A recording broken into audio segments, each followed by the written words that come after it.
scan rahim. Ada puan. Puan dah berkahwin ke? Saya belum kahwin lagi. Kalau nak buat scan rahim tu kat perut ke kat bawah? Kita boleh buat, kalau belum kahwin kita boleh buat yang untuk perut lah. Ada masalah ke datang hari ni? Ya, period saya bulan ni datang terlalu lama. Dah lebih daripada 2 minggu saya rasa. Okey, dah berkahwin ke?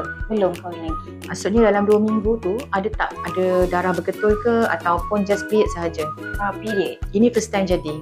First time. Bulan ni yang first time. Ada sakit perut tak? Ada cramping sikit lah. Okey. Sebelum ni pernah jadi macam ni? Tak pernah. Okey, untuk yang ada masalah period walaupun belum kahwin, kita akan risau beberapa perkara lah. So yang pertama mungkin sebab ada masalah dengan hormon, yang kedua takut ada ketumbuhan dalam rahim.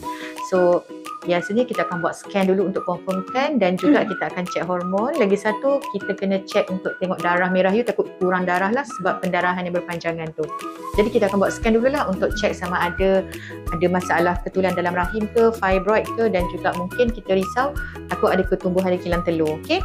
Dan lepas tu kena ambil darah jugalah sebab nak cek hormon, takut hormon yang tak normal.